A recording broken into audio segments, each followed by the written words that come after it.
તો ફાઇનલી હિતેન કુમારની ફિલ્મ ચૂપ રજૂ થઈ ગઈ છે. કેવી છે ફિલ્મ? જોવા જેવી છે કે પછી જમકુડીમાં જ હકાવવાનું છે એ આપણે જોઈએ. તો ફિલ્મની સ્ટોરીની વાત તમને કરું, તમે ટ્રેલર જોયું ને? ટ્રેલર પરથી તમને એવું લાગ્યું હશે કે ભાઈ આ ફિલ્મ છે આમ એકદમ સસ્પેન્સ ને થ્રિલ ને મિસ્ટ્રી ને બધું ભરપૂર છે ને એકદમ સિરિયસ પ્રકારની ફિલ્મ છે. ટ્રેલર જોઈને એવું મને પણ લાગ્યું હતું, તમને પણ લાગ્યું હશે. પણ ફિલ્મ જોવા જાઓ ને એટલે ફિલ્મ કંઈક અલગ જ નીકળશે. તમને એવું લાગશે કે આ કોમેડી ફિલ્મ છે. કોમેડી ફિલ્મમાં આ લોકોએ થ્રિલ ને મિસ્ટ્રી ને ક્રાઇમ ને એવું ભરેલું છે એવું તમને ફીલ થશે. કારણ કે ફિલ્મ છે એ ક્રાઇમ થ્રિલર જ છે. એમાં એ લોકોએ કોમેડી એડ કરી છે, પણ એટલી થોડી વધારે પડતી એડ થઈ ગઈ છે કે ફિલ્મ ક્યાંક ને ક્યાંક કોમેડી બની ગઈ છે અને એની અંદર આ સસ્પેન્સ ને થ્રિલ ને ક્રાઇમ ને એવું બધું નાખ્યું હોય ને એવું લાગે છે. પણ કોમેડી જે છે એ વધારે પડતી એટલે ઓવર કોમેડી છે એનો મતલબ એ નથી કે એકદમ બકવાસ કોમેડી છે. કોમેડી છે ને આ ફિલ્મમાં તમને અંત સુધી બાંધી રાખવાનું કામ કરશે. એટલે એક સાંકળ તરીકેની કોમેડી છે. એટલે ક્યાંક ને ક્યાંક તમને મજા તો આવશે જ.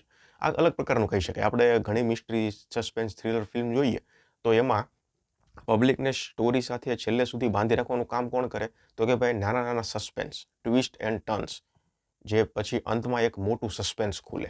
કારણ કે નાના નાના ટ્વિસ્ટ એન્ડ ટર્ન્સ આવે તો પબ્લિક બંધાયેલી રહે. આ જનરલ વાત છે. પણ આ ફિલ્મમાં એવું છે કે આ ફિલ્મની કોમેડી જે થોડી આવશે ને કોમેડી, એ કોમેડી તમને બાંધી રાખશે છેલ્લે સુધી અને છેલ્લે પછી એક સસ્પેન્સ ખુલશે. સસ્પેન્સની વાત આવી છે તો તમને કહી દઉં કે ક્યાંક ને ક્યાંક જો તમે બહુ પડતી વધારે પડતી ક્રાઇમ મિસ્ટ્રી ફિલ્મ જોઈ હશે, તમે એના ફેન્સ હશો ને, તો એક પોઈન્ટ એવો આવશે કે તમને સસ્પેન્સ ખબર પડી જશે અને અંતમાં સસ્પેન્સ એ જ નીકળશે. તો તમારા મનમાં સવાલ થાય તો ફિલ્મ જોવાનું કામ હું? તો પણ તમને ખબર પડી જશે ને તો પણ તમને ફિલ્મ જોવાની મજા આવશે.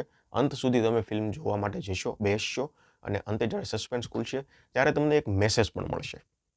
આ ફિલ્મમાં એક સોશિયલ મેસેજ પણ આપવામાં આવ્યો છે. એટલે ઇન શોર્ટ વાત તમને કરું તો સારો એવો મસાલો છે આ ફિલ્મ. કોમેડી છે, થ્રિલ છે, ક્રાઇમ છે, સસ્પેન્સ છે, મિસ્ટ્રી છે, પછી એક સોશિયલ મેસેજ છે, બધા કલાકારોની એક્ટિંગ સારી છે, બીજીએમ છે. એક બીજી સરસ વાત એ છે કે ગીત નથી. આ પણ એક જોરદાર વાત કહી શકાય. કારણ કે ગીત આવે ને તો ક્યાંક ને ક્યાંક સ્ટોરીને રોકવાનું કામ કરે. એટલે એક પણ સોંગ નથી. એટલે સારો એવો ટાઈમપાસ થાય એવી ફિલ્મ છે. હવે જમકુડી તમે ગયા શુક્ર શનિ રવિમાં જોઈ લીધી હોય અને આ શુક્ર શનિ રવિમાં પ્લાન બનાવતા હોય, હિતેન કુમારના ફેન હો, તો ડેફિનેટલી આ ફિલ્મ જોઈ એવી તો છે જ. તમને સ્ટોરીની તમને વાત કરું તો ઉપરથી કહું છું, બહુ વધારે પડતું સ્ટોરી વિશે હું નહીં બોલું. કારણ કે પછી ક્યાંક ને ક્યાંક થોડું સસ્પેન્સ જો આમ તેમ ખુલી જાય. એના કરતાં એક સોસાયટી છે એમાં હિતેન કુમાર રહે છે એની પત્ની સાથે. હવે હિતેન કુમાર મર્ડર કરી નાખે છે અને એના પડોશીઓ જોઈ જાય છે. હવે આગળ શું થશે એ જોવાનું છે તમારે. હિતેન કુમારે મર્ડર કર્યું છે કે નથી કર્યું હકીકતમાં, પાછું એ જોવાનું ને.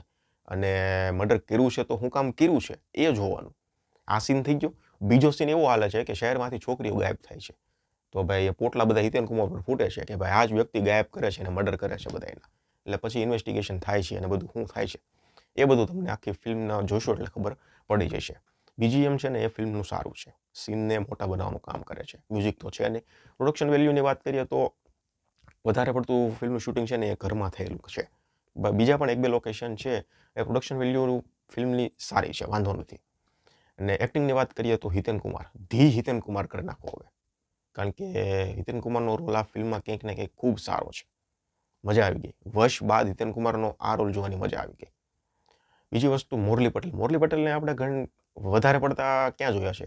તો કે ભાઈ છોકરાની મમ્મી હોય કે છોકરીની મમ્મી હોય કે પછી એમાં એક હાઉસવાઈફ હોય ને દુખિયારી માં એ ટાઈપના રોલમાં અત્યાર સુધી આપણે જોયા છે. પણ આમાં અલગ રોલ છે. મોરલી પટેલનો રોલ જોવાની પણ મજા આવશે. પછી કોમેડીમાં વાત તમને કરું તો હેમાંગ દવે છે અને એક બીજું નામ તમને લઈ હેમિન ત્રિવેદીનું.